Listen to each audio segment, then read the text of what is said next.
好啦，希望稍後唔好咁大風嚇。我哋睇翻第一條作品先啦。剛才我哋講到咧，見到一個好似雀巢嘅一個結構㗎。其實呢一個咧就係一個棕櫚果實嘅光枝嚟嘅。咁佢有少量嘅部分咧就係染藍咗嘅。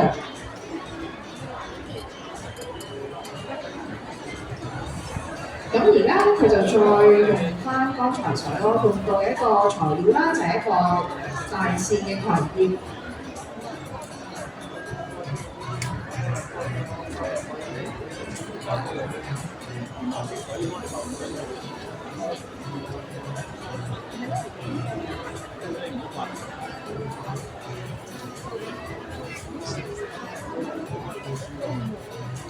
好啦，另外 Christina 呢邊咧，今次佢都係用咗一個手做嘅陶器，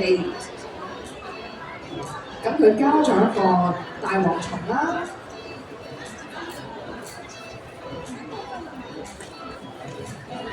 咁跟住即將咧，佢就會加上一啲好鮮豔嘅火焰百合。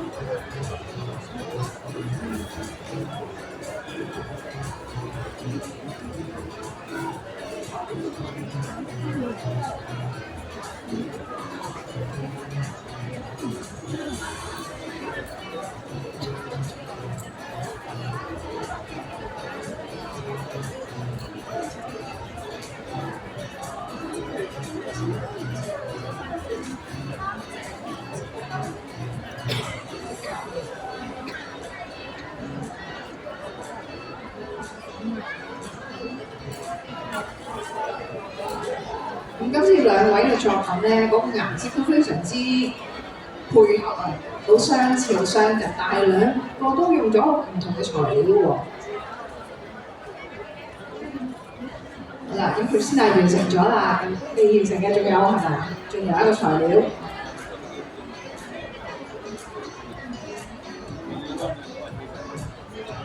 好，我哋睇睇 Elkie 嗰邊先嚇。而家佢就加緊一啲獎啦。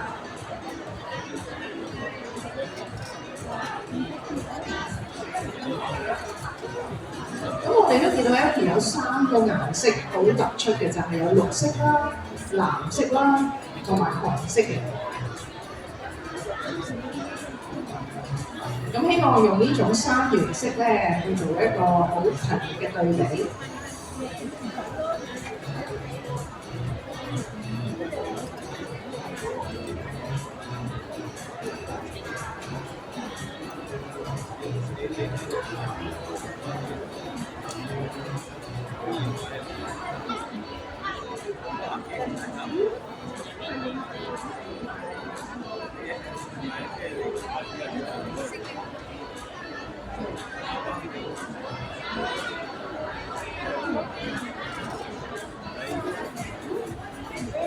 好，唔該晒Elkie啊，你完成咗第4個作品啦。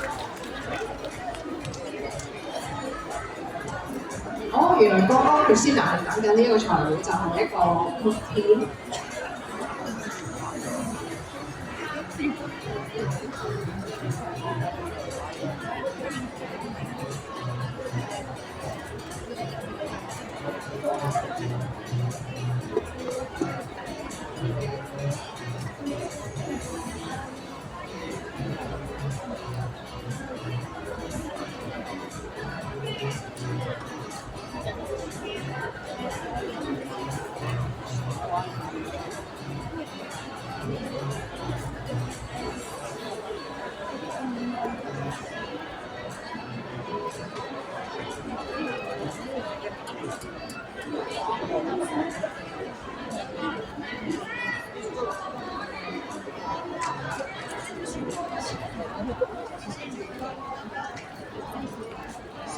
OK OK。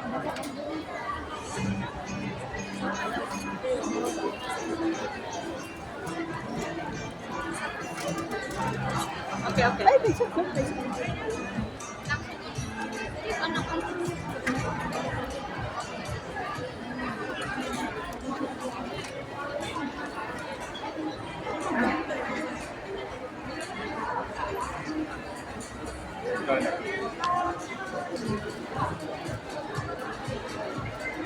其實大家都可以留意到啦，日本花道我哋剛才示範咗咁多個作品咧，其實究竟點樣啲花材可以固定喺個花器入邊咧？咁好多時我哋都會利用到一啲花針啦。其實我哋嘅結構令到啲花材咧係可以固定喺個花器入邊嘅。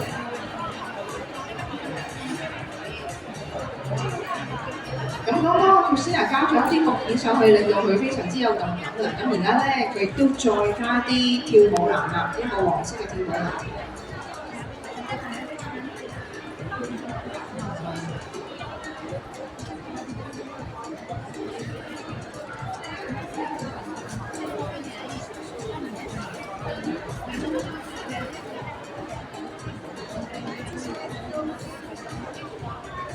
好啦，我哋睇下 Elkie 左手邊 Elkie 嗰邊啊，咁剛剛咧佢就加咗啲枝材，咁其實呢一個係乜嘢嚟咧？呢一個係一個紫玉蘭，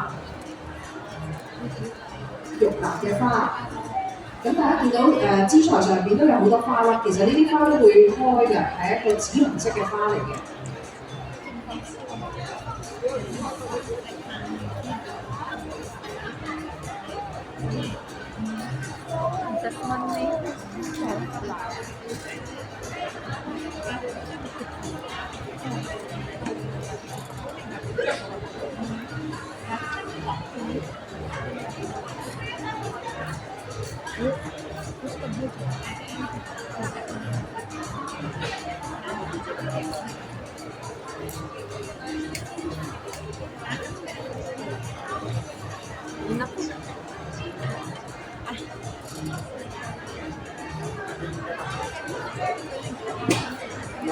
अरेंज कर रहे हैं ना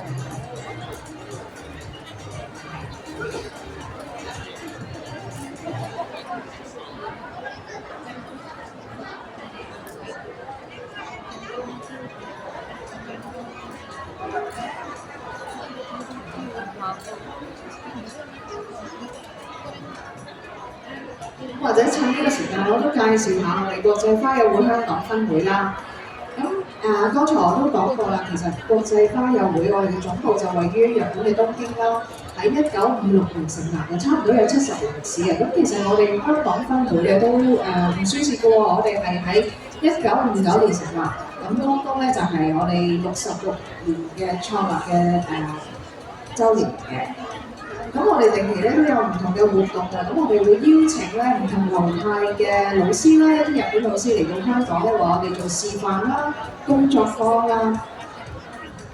咁其實咧，我哋每一個月都有活動，如果大家有興趣嘅話咧，都可以上網搜尋一下嘅。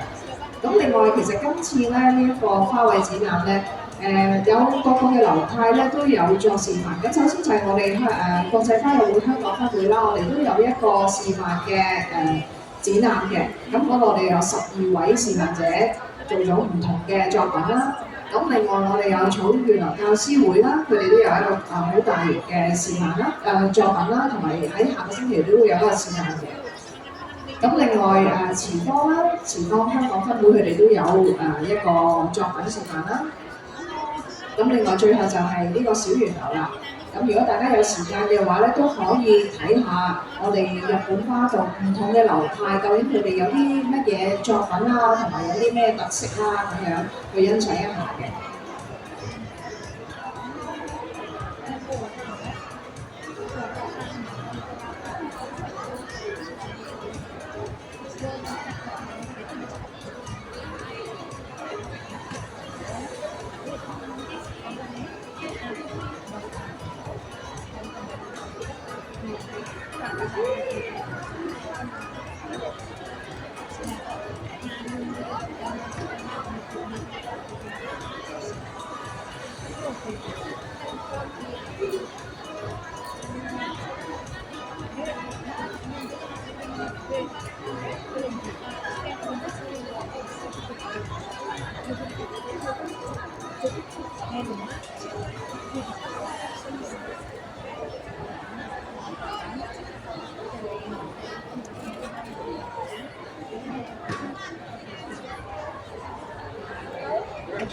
咁首先 Apple 嗰邊咧，佢剛才加完呢個紫玉蘭之後咧，就加咗一個紅色嘅胃籃落去啦。咁而家咧佢就再加一啲雪柳，做一個線條嘅。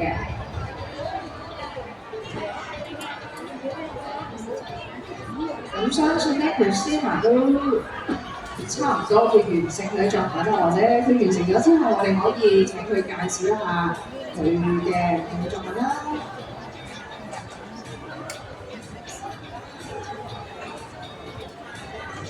係咪可以啦，Christina？好啦，咁啊，Christina 已經完成咗佢最後一個作品啦。